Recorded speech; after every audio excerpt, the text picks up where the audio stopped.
મનીષનો phone હતો. આપણે જોઈ શકીએ છીએ કે અત્યારે આ સુંદરમ શિલ્પ છે, નામ તો એનું સુંદરમ શિલ્પ છે, પણ અહીંયા જે આ પડ્યું છે ને જેસીબી જાણે ગુજરી ગયું એવું લાગે. અને આ સુંદરમ શિલ્પ અંદર કેટલી સ્વચ્છતા છે, અંદરની સ્વચ્છતા તમે જુઓ કેટલી છે. હવે એ જ પ્રમાણે પછી પાછા બહાર નીકળો, અહીંયા લાગે છે સ્વર્ગમાં હોય એવું, ને અહીંયા જેવા બહાર નીકળી તો નરકમાં આવ્યા હોય એવું લાગે છે.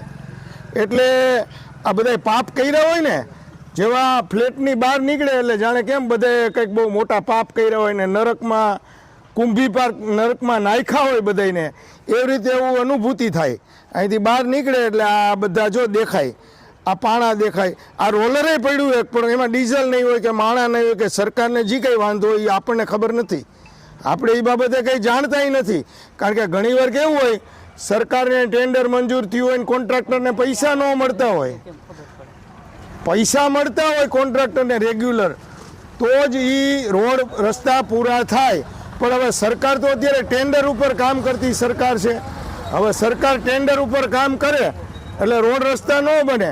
ધારાસભ્યો કહે તોય ન બને, કોર્પોરેટર કહે તોય ન બને, અને આટલા બધા માણસ દુઃખી થતા હોય તોય ન બને. કારણ કે કોન્ટ્રાક્ટરે પાછું સબ કોન્ટ્રાક્ટરને પેટા કોન્ટ્રાક્ટમાં કામ આપ્યું હોય. સરકારની મજબૂરી શું છે? ભ્રષ્ટાચાર નહીં કરવાનો, પણ 3 સ્ટેપમાં હપ્તો તો જાય ને, એટલે સરવાળે કામ મોંઘું પડે. મોટો કોન્ટ્રાક્ટર હોય નાના કોન્ટ્રાક્ટરને રૂપિયા ન દેતો એટલે કામ બંધ થઈ જાય.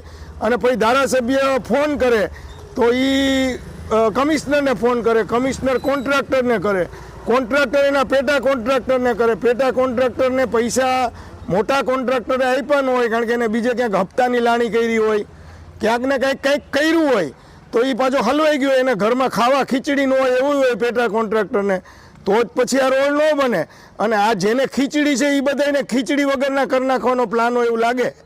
તો અત્યારે તમને આ રોડ જોઈને કેવી અનુભૂતિ થાય છે? અરે ભાઈ, અમારા તો હાથ ને પગ બધુંય ભાંગી ગયું છે. જો આ બેનને હાથ ભાંગી ગયો, અને આ 5 મહિનાથી કામ હાલે છે, એમાં 5 થી 6 વાર કામ બંધ રહ્યું છે. છેલ્લા 5 દિવસથી આ એક પણ કામ થતું નથી, અને અહીંયા સાધનો મૂકીને વયા ગયા છે.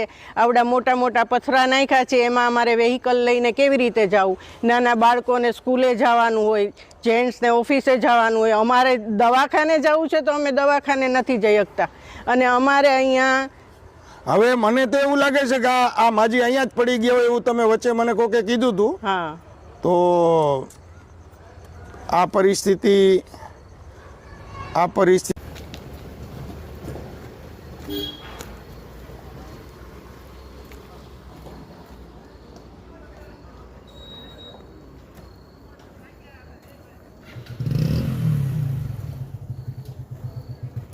પરિસ્થિતિ છે, અને બાજુમાં આ પડ્યું છે, છતાંય આ પરિસ્થિતિ છે, જુઓ તમે. એટલે સમાજ જાગૃત છે, સમાજની જાગૃતિ અરે નેતાઓ જાગૃત થાય. અન્યથા મહાનગરપાલિકામાં, રાજકોટની મહાનગરપાલિકાને ઘણી સીટો ગુમાવવાનો વખત આવશે, અને ખાસ કરીને વોર્ડ નંબર 2માં તો આ બની જ શકે એમ છે.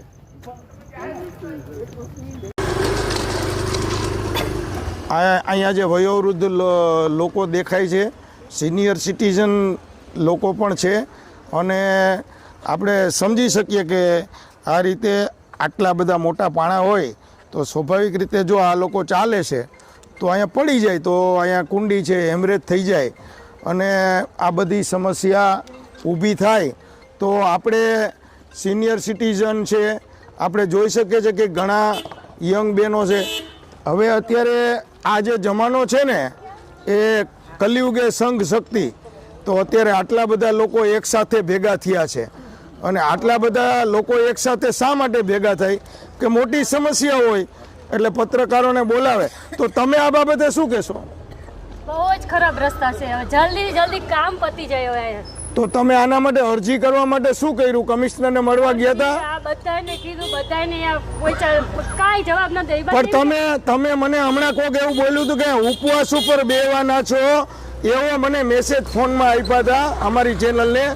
તો ઉપવાસ ઉપર બેહવાના છે, અને ઉપવાસની હડતાલ ચાલુ થશે ને કમિશનર પાયણા કરાવવા આવશે તો જ હવે ઉકેલ આવે એવું લાગે છે.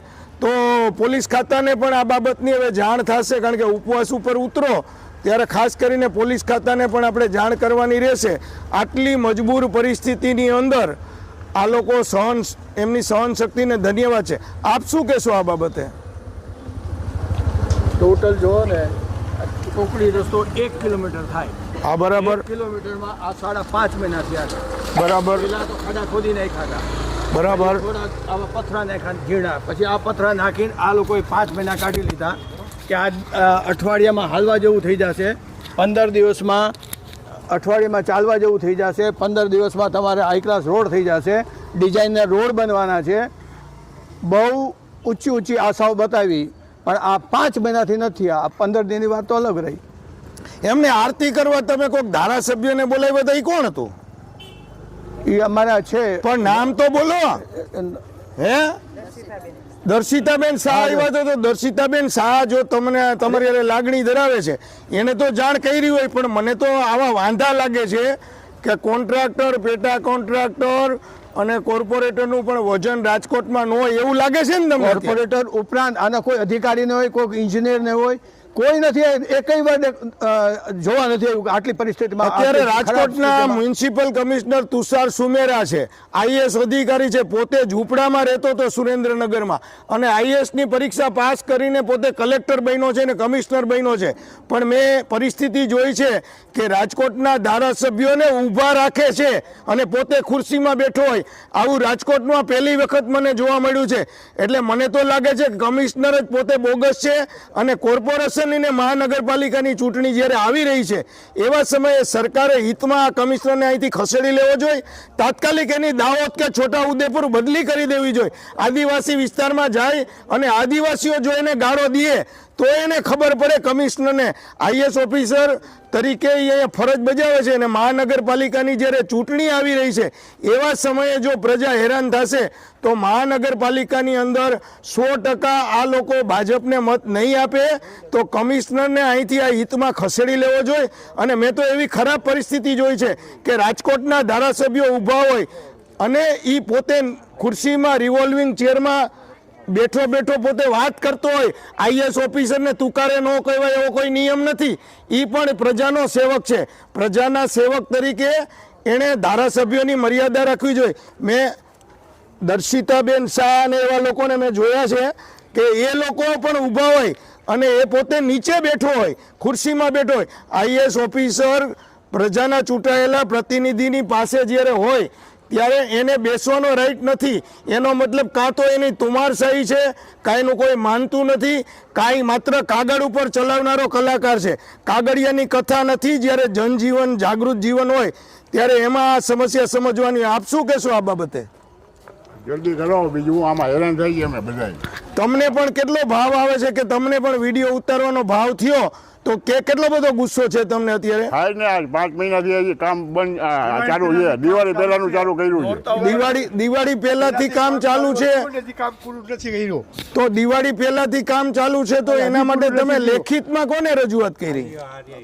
બધાએ લેખિત રજૂઆત કરી છે, તો એ લોકો ધ્યાન આપતા તમે નથી. લેખિતમાં રજૂઆત કરી. આ તમે કોર્પોરેશનની એપ્લિકેશનમાં કરેલી ઓનલાઈન ફરિયાદ છે.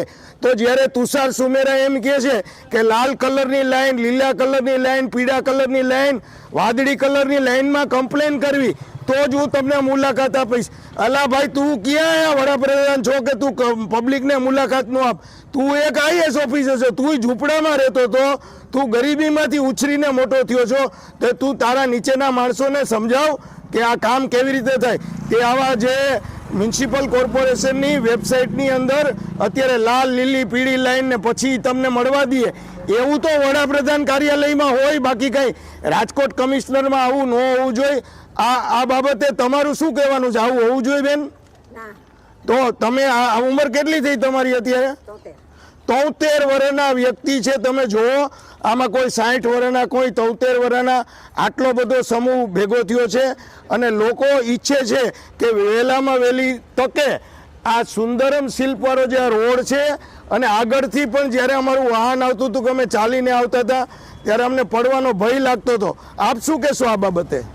બાબતે તો ઘણું કહેવાનું છે, પણ હવે જે પ્રાથમિક જરૂરિયાતવાળી જે વસ્તુઓ જો અહીંયા એમ્બ્યુલન્સ નથી આવી શકતી તો આજે માંદા પડતા હોય તો ત્યારે કેવી રીતે એને લઈ જવા? હમણાં તમારામાંથી કોઈ વ્યક્તિનું અવસાન થાય ને એના ઘરે એમ્બ્યુલન્સ ન આવે, અરે એમ્બ્યુલન્સ બહાર રાખવી પડી છે.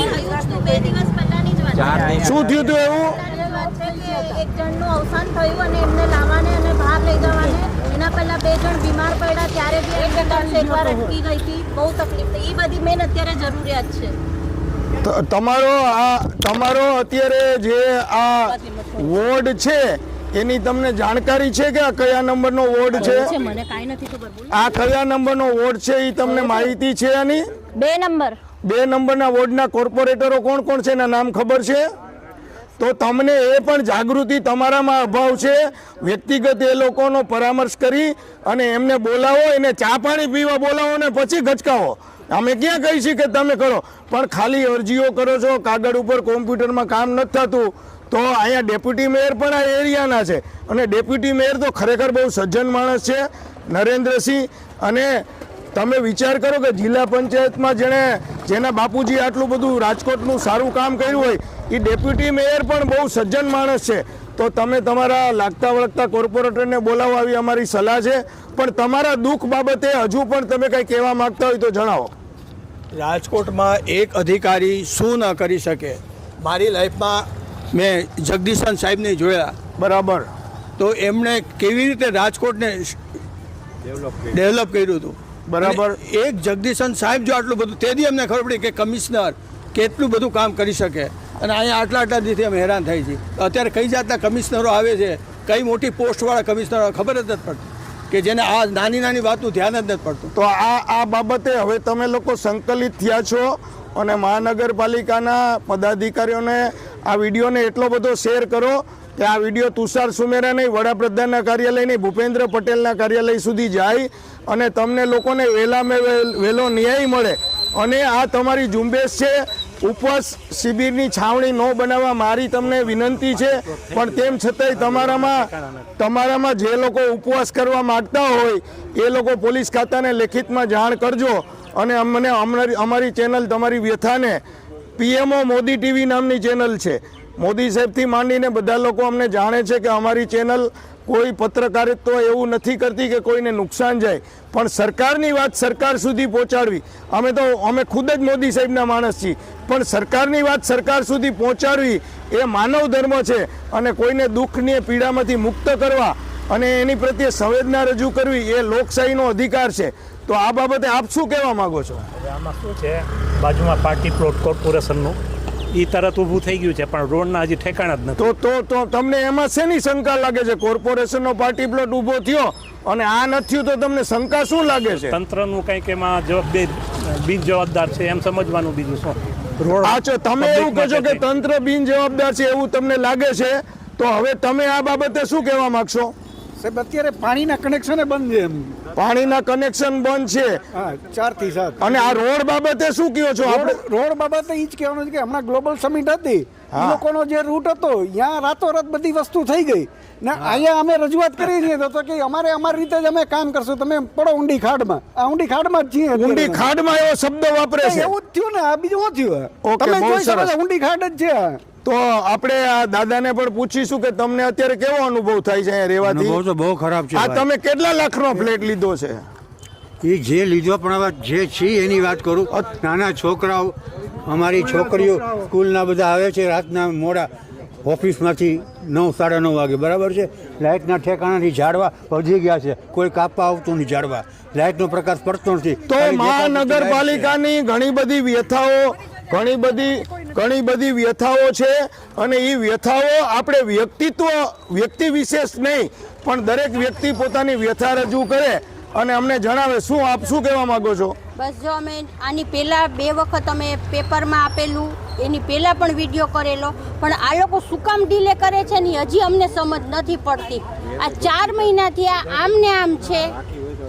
કેટલા માણસો, દિવાળી તો ઠીક, પણ આપણે 4 મહિના થયા આ જ પોઝિશન છે. આમાં કોઈ જાતનો સુધારો નથી. આની પહેલાય આપણે અગાવે કહી તો આપણા ધારાસભ્ય જે બેન છે, જે કોર્પોરેટર અને ધારાસભ્ય દર્શિતાબેન પોતે જૈન છે, ખૂબ સંવેદનાવાળા છે.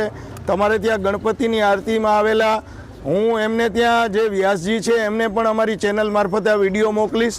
દર્શિતાબેનને અમે પર્સનલી પણ ઓળખીએ છીએ, મનીષ રાડિયાને પણ અમે ઓળખીએ છીએ, અને અહીંયા જે તમારા દરબાર જોઈ કોઈ બેન છે એ પણ બહુ સજ્જન છે. જ્યારે આમને ત્યાં મીનાબા આમને ત્યાં મૃત્યુ થયું ત્યારે એમણે બહુ પુરાવાની લપ કર્યા વિના બધાને મદદ કરે છે. પણ જે કાંઈ હોય એ કમિશનરે જોવાનો પ્રશ્ન છે. રાજકીય લોકો ઉપર આપણે છાંટા નહીં ઉડાડીએ, પણ એના માટે વ્યવસ્થિત રાજકીય લોકો આ વિડીયોને કમિશનરને બતાવે, જેથી કરી. હા બોલો, શું કહો છો તમે? મત જોતા ત્યારે દોડે આવે, એક ઘર ગોળી ગણીને જોવા આવે, ને પછી મત મળી જાય એટલે પછી તું કોણ ને હું કોણ, પછી માણસ જીવે કે મરે બધું પેડામાં. મત નહીં દેવાનો ઈ ભાવ તમારો ખોટો છે. મત ન દેવાથી લોકશાહીનું રક્ષણ. સારું, ઈ સિવાય તમારામાંથી ઉપવાસનો કોને વિચાર આવે છે? ઉપવાસ કરવાનો તો ઈ કોણ એનું જવાબદાર? હવે એકાદા ઉકલી જાય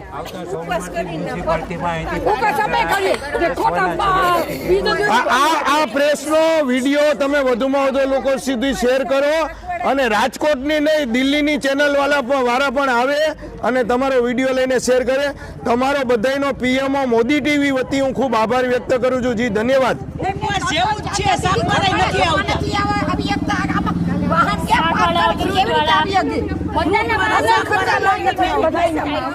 તો તમારો બધાનો હું હવે આભાર વ્યક્ત કરું છું. તમે મારો આભાર વ્યક્ત કરો તો સર. આ માગણી મૂકી લઈ. અમે તમે અમને ખીજાવતો અમને વાંધો નથી, પણ તમે અમને ખીજાવતો વાંધો નથી. અમે તમે આ ખીજાતા વિડીયો શેર કરજો, બરાબર છે? મને કઈ તકલીફ